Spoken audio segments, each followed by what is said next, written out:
আসসালামু আলাইকুম। আমাদের সন্তানদেরকে প্রতিপালনের জন্য, লালন পালনের জন্য সবচেয়ে অনুসরণীয় এবং অনুসরণযোগ্য যে চরিত্র সেটি হচ্ছে রাসূল সাল্লাল্লাহু আলাইহি সাল্লামের জীবনী।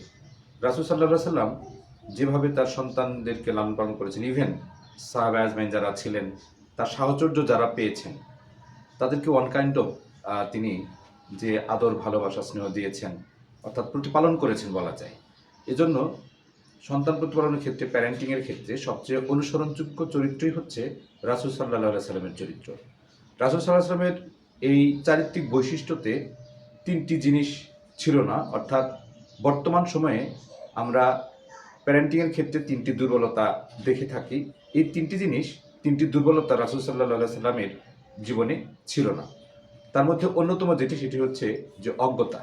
অজ্ঞতা রাসূল সাল্লাল্লাহু আলাইহি সাল্লামকে কখনো পায়নি। কিন্তু বর্তমান সময়ে আমরা যদি আমরা যারা সন্তান প্রতিপালন করছি, কেয়ার গিভিং করছি, আমাদের মাঝে দেখা যায় যে অনেক শিক্ষিত মানুষ, অনেক স্মার্ট, কিন্তু তারপরেও দেখা যায় যে তার মধ্যে কিছু, কিছু ক্ষেত্রে ইগনোরেন্স রয়ে গেছে। যে আজকালকে সন্তানদেরকে কি আবার এরকম এই বিষয়টা কি শেখাতে হয়?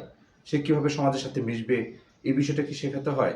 তারপর অনেক ধরনের যে মডার্ন ইকুইপমেন্টস এসছে বর্তমান সময়ে, সেটা দেখা যাচ্ছে।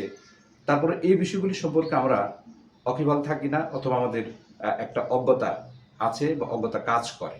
তারপর দ্বিতীয় যে বিষয়টি থাকে সেটি হচ্ছে যে আমরা আত্মতুষ্টিতে থাকি। তো অনেক সময় দেখা যায় যে আমাদের সন্তান হয়তো কোনো একটা ছোটোখাটো অপরাধের সাথে জড়িয়ে গেছে, আর তখনই দেখা গেল যে কোনো একজন ব্যক্তি, আমার পরিচিত কেউ একজন বা আমার বন্ধুবান্ধব সার্কেলের কেউ একজন আমার সন্তানের ব্যাপারে একটা অভিযোগ করলো যে তোমার সন্তানকে দেখেছি যে হয়তো সে সিগারেট খেয়েছে, এরকম একটা অভিযোগ করলো।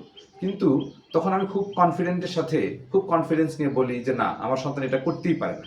এই যে আত্মতুষ্টি, এই আত্মতুষ্টির মাধ্যমে আমার নিজের অপরাধকে, অথবা আমার সন্তানের যে অপরাধ বোধ বা অপরাধ যেটা করে ফেলে, সে অপরাধকে আমি ঢাকার চেষ্টা করি। এই আত্মতুষ্টিটা প্যারেন্টিংয়ের জন্য খুবই মারাত্মক ধরনের ক্ষতি করে থাকে। রাসূল সাল্লাল্লাহু আলাইহি সাল্লামের জীবনেতে দেখা যায় যে কেউ কোনো ধরনের এরকম যদি কোনো দোষ নিয়ে আসা, অথবা তার সামনে অন্য কারো দোষ বলা, সেটা দেখা যায় যে অবশ্যই সেখানে রাসূল সাল্লাল্লাহু আলাইহি সাল্লাম সেটাকে যাচাই বাছাই করতেন বা যাচাই বাছাই করতে বলতেন। কোরআনের নির্দেশনাও কিন্তু এইটাই, যে কেউ কোনো খবর নিয়ে আসলে সেটাকে যাচাই বাছাই করা। তো এই আত্মতুষ্টিতে ভোগার যে একটা দুর্বলতা, সেটা আমাদের মাঝে আছে। আরেকটা হচ্ছে যে উদাসীনতা, যেটা রাসূল সাল্লাল্লাহু আলাইহি সাল্লামকে কখনোই পায়নি। এই উদাসীনতাটা আমাদের অনেকের মাঝেই কাজ করে।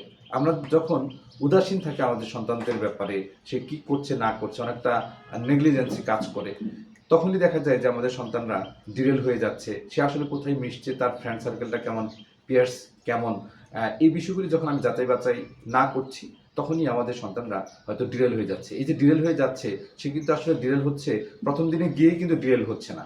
দিনের পর দিন তার ফ্রেন্ড সার্কেলদের সাথে হয়তো মিশছে। মিশার ক্ষেত্রে দেখা যাচ্ছে যে সে প্রথম দিন কোনো একটা হয়তো খুব অল্প পরিমাণে একটা খারাপ কাজ করেছে। এরপরে আস্তে, আস্তে দেখা যায় যে দিনের পর দিন সে ব্রডার সার্কেলে খারাপ কাজের সাথে মিশে যায়, অপরাধের সাথে জড়িয়ে যায়।